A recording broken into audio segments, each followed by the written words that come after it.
Dear students, now we have to discuss the exercise number 10, question of lesson number 10. Predict all the alkenes that would be formed by dehydrohalogenation of the following halides with sodium ethoxide in ethanol and identified the major alkenes. Question क्या पूछा है दोस्तों?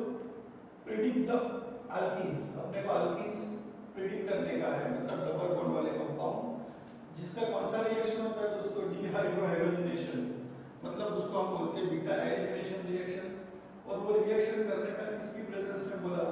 तो sodium ethoxide and ethanol. और पूछा गया identify the major alkene. दोस्तों सबसे पहले कंपाउंड जो मुझको दिया है वो फर्स्ट कंपाउंड कौन सा है मेरे पास? It would be beta 1 bromo 1 methyl cyclohexene.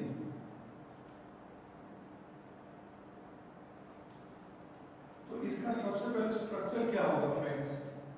तो this is the structure of ये फर्स्ट पोजीशन पे ले लेता हूँ। यहाँ पे ब्रोमीन भी है और यहाँ पे क्या है दोस्तों? CH3। तो ये होगा 1 ब्रोमो 1 मिथाइल साइक्लोहेक्सिन। अब उसका रिएक्शन करने का बोला और वो कंडीशन बोला गया क्या? सोडियम इथॉक्साइड मतलब C2H5ONa, जिसको मैं बोलूंगा सोडियम इथॉक्साइड, और इथेनॉल मतलब C2H5OH। यहाँ पे रिएक्शन होगा दोस्तों बीटा एलिमिनेशन, जिसका दूसरा नाम है डीहाइड्रोहैलोजिनेशन। मतलब डी का मतलब निकलना, हाइड्रो एंड हैलोजन मतलब हाइड्रोजन भी जाएगा उसके साथ में हैलोजन भी जाएगा और डबल बॉन्ड वाले कंपाउंड मिलेंगे। दोस्तों बीटा एलिमिनेशन रूल्स का पता है अपने को कि जो कार्बन के पास हैलोजन है वो अल्फा बनेगा और इसके नेबर में तो ये बीटा कार्बन और ये भी बीटा कार्बन। दोस्तों हमको पता है बीटा कार्बन उसको ही पसंद करेंगे जहाँ पे कम हाइड्रोजन होंगे। यहाँ पे 3 हाइड्रोजन है, यहाँ पे 2 हाइड्रोजन और यहाँ पे भी 2 हाइड्रोजन। तो मैं इधर इसको बीटा गिनूंगा, इधर इसको बीटा गिनूंगा।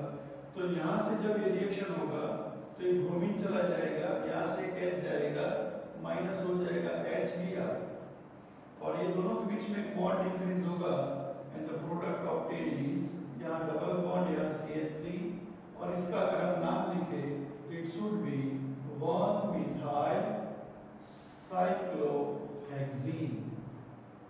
1 methyl cyclohexene. तो रिएक्शन का नाम क्या है दोस्तों? बीटा एलिमिनेशन है, द डीहाइड्रोहैलोजिनेशन। समझ में आया बात दोस्तों? ओके, अब जो दूसरा क्वेश्चन पूछा है उसके ऊपर फोकस करते हैं। दूसरा क्वेश्चन है 2 क्लोरो, फिर लिखा गया 2 methyl butane. 2 chloro 2 methyl butane. तो सबसे पहले उसका हम स्ट्रक्चर ड्रॉ करेंगे। तो CH3 CH2C Cl CH3 और CH3, ये हो गया आपका 2 क्लोरो 2 मिथाइल ब्यूटेन। उसका रिएक्शन करने का बोला किसकी प्रेजेंस में दोस्तों? C2H5ONa सोडियम इथॉक्साइड और C2H5OH। रिएक्शन का नाम है बीटा एलिमिनेशन, इधर उसका दूसरा नाम है दोस्तों डीहाइड्रोहैलोजिनेशन। अब दोस्तों बीटा एलिमिनेशन का रूल ये है कि जो कार्बन के पास हैलोजन है उसको गिना जाएगा अल्फा कार्बन। तो अब इसमें बीटा कार्बन दो पॉसिबल हुए, ये भी पॉसिबल हुआ, ये भी पॉसिबल हुआ और ये भी पॉसिबल हुआ। There will be 3 beta carbons. तो यहाँ पे कौन सा कार्बन को बीटा कार्बन गिना जाएगा? तो दोस्तों याद रखने का, यहाँ पे अपने को सेटजेफ एलिमिनेशन होगा। कौन सा? सेटजेफ। तो सेटजेफ रूल क्या है दोस्तों? एग्जैक्ट सेटजेफ रूल भी बीटा एलिमिनेशन ही है, लेकिन ये साइंटिस्ट ने बताया क्या कि जहां पे लॉन्गेस्ट अल्काइल चेन होगा, जहां पे क्या होगा? लॉन्गेस्ट अल्काइल चेन, वही कार्बन को आपको बीटा कार्बन गिनने का, क्योंकि ये बीटा कार्बन के पास जहां लॉन्गेस्ट अल्काइल चेन होता है ये हाइड्रोजन का एसिडिक कैरेक्टर कम होता है। ये दोनों हाइड्रोजन का एसिडिक कैरेक्टर ज्यादा है, इसका एसिडिक कैरेक्टर कम है, सो इसको ही बीटा कार्बन गिना जाएगा। ऐसा कौन बताया? सेटजेफ साइंटिस्ट ने। इसका एसिडिक कैरेक्टर कम क्यों है? तो उसकी वजह ये CH3 ग्रुप है। ये CH3 ग्रुप जो है वो आपका पॉजिटिव इंडक्टिव इफेक्ट वाला है, मतलब इलेक्ट्रॉन डोनर है, वो हाइपर कंजुगेशन भी बताता है, साथ में स्टेरिक इफेक्ट भी बताता है। Due to all these three reason, positive I effect, hyperconjugation and steric effect, ये कार्बन के पास वाले दोनों हाइड्रोजन का एसिडिक कैरेक्टर कम कर देते हैं। इसकी वजह से इसको ही बीटा गिना जाएगा, मतलब ये अल्फा और ये आपका क्या होगा फाइनली बीटा। यहाँ से कौन जाएगा Cl, यहाँ से कौन जाएगा H, माइनस हो जाएगा क्या HCl, और अल्फा और बीटा के बीच में एक बॉन्ड इंक्रीज होगा, प्रोडक्ट मिलेगा CH3C, डबल बॉन्ड C नीचे आएगा CH3 और यहाँ पे भी क्या होगा CH3। अब इसका नोमेनक्लेचर करें तो पहले बॉन्ड को नंबर दे दो, दोनों साइड से बॉन्ड का नंबर सेम आएगा, तो अब सब्स्टिट्यूट कार्बन को नंबर दो, यहाँ से 1 2 3 4, यहाँ से 1 2 3 4, लोएस्ट नंबर आया कौन सा 2, तो इसका नाम होगा क्या 2 मिथाइल ब्यूट 2E, नाम क्या होगा दोस्तों 2 methyl but 2E। Is it clear? Very good. और इसके बाद थर्ड इक्वेशन बोला गया 3 bromo 2 2 3 trimethyl pentane. Pentane मतलब दोस्तों कितने कार्बन 5 कार्बन। पेंटेन का मतलब क्या होगा दोस्तों 5 कार्बन, उसमें बोला गया 2 2 3 मतलब ये तीन जगह पे क्या डालने का CH3 और 3 नंबर के ऊपर ब्रोमीन डालने का, तो यहाँ हो गया CH3 CH2 CH3, इसका स्ट्रक्चर हो गया 3 ब्रोमो 2 2 3 ट्राई मिथाइल पेंटेन, इसका स्ट्रक्चर ये रहा। ओके दोस्तों, अब वापस हम क्या करेंगे तो सेम कंडीशन C2H5ONA, जिसका नाम है सोडियम इथोक्साइड और इथेनॉल की प्रेजेंस में। ये रिएक्शन होगा कौन सा दोस्तों बीटा एलिमिनेशन।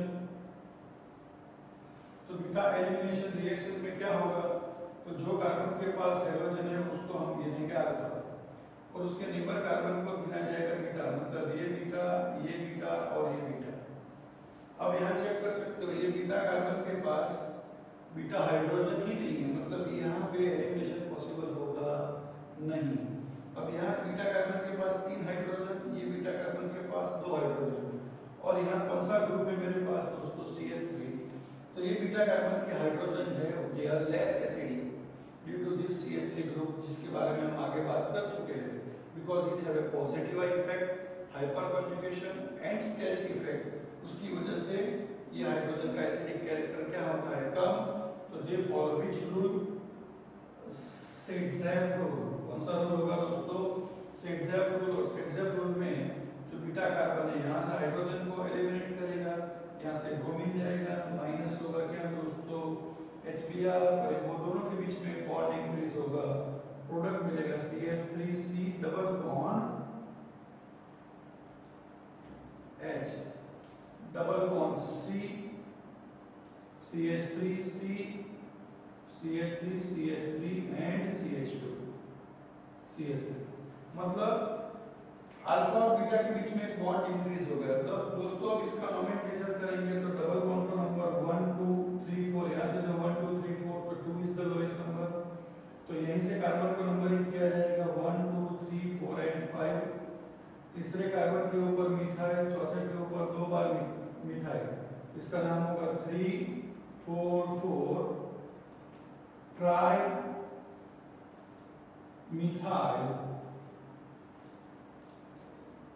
मिथाइल, फिर होगा क्या तो पेंट 2E, नाम क्या होगा दोस्तों पेंट 2E। समझ में आई बात दोस्तों? तो बीटा एलिमिनेशन सेट-ज़ेफ रूल के हिसाब से जब लॉन्गेस्ट चेन होता है तब होता है। ये आपके दोस्तों तो 10th क्वेश्चन के बारे में बात होगा, लेकिन मैं आपको यहाँ से एक कॉन्सेप्ट समझाना चाहता हूँ जो बीटा एलिमिनेशन के रेफरेंस में ही है, और वो रिएक्शन का नाम है हॉफमैन रिएक्शन। कौन सा रिएक्शन दोस्तों हॉफमैन। याद रखो अगर अल्फा कार्बन के पास क्लोरीन ब्रोमीन एंड आयोडीन है तो आपको सेट-ज़ेफ एलिमिनेशन फॉलो करना पड़ेगा। कौन सा सेट-ज़ेफ। लेकिन अगर अल्फा कार्बन के पास फ्लोरीन एटम है, कौन सा फ्लोरीन, तो you have to follow Hofmann elimination. तो सेटसेफ और हॉफमैन एलिमिनेशन में फर्क क्या है दोस्तों? तो चलो सपोज हम यही प्रोडक्ट समझते हैं, कौन सा, ये वाला CH3 CH2 C, ऊपर मैं F लिखता हूँ CH3 और CH3, सेम कंडीशन, कौन सा, ये वाला C2H5ON ऑब्लिक C2H5OH। क्या होगा दोस्तों? तो अल्फा कार्बन तो यही होगा और ये सभी बीटा कार्बन बनेंगे, लेकिन फ्लोरीन जो है दोस्तों वो पूरे पीरियोडिक टेबल में सबसे ज्यादा इलेक्ट्रोनेगेटिव एलिमेंट है, और जो सबसे ज्यादा इलेक्ट्रोनेगेटिव होता है वो कौन सा रूल फॉलो करता है? Hofmann rule. Reason, due to its more electronegative character, Hofmann scientist ने बताया जो एसिडिक हाइड्रोजन ज्यादा होगा उसका एलिमिनेशन होगा। तो दोस्तों ये दोनों बीटा कार्बन के पास हाइड्रोजन जो है they are more acidic than this ethyl group. तो यहाँ से कोई भी एक को बीटा ले लो तो क्या होगा? सपोज इसको मैं बीटा कार्बन पसंद करता हूँ तो ये F और यहाँ से एक H मिलकर माइनस हो जाएगा HF और प्रोडक्ट मिलेगा कौन सा? तो CH3 CH2 C, नीचे आ जाएगा CH3 डबल बॉन्ड CH2, जिसका नाम होगा क्या दोस्तों? 2-methyl ब्यूट-1-ene। नाम क्या होगा इसका? 2-methyl ब्यूट-1-ene। दोस्तों ये रिएक्शन को मैं बोलूंगा हॉफमैन एलिमिनेशन। क्या दोस्तों? हॉफमैन एलिमिनेशन, जो सेटसेफ से ऑपोजिट है। रीजन क्या? क्योंकि फ्लोरीन जब होगा तो it is more electronegative than chlorine, bromine and iodine.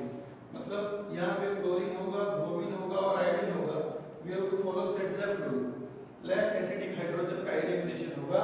लेकिन अगर फ्लोरीन है तो यहाँ पे हॉफमैन रूल होगा, मतलब जो ज्यादा एसिडिक हाइड्रोजन है उसमें से किसी एक का एलिमिनेशन होगा। समझ में आई बात दोस्तों? तो this is the additional concept for you. Question number 10 के हिसाब से ये तीनों आंसर आप लिख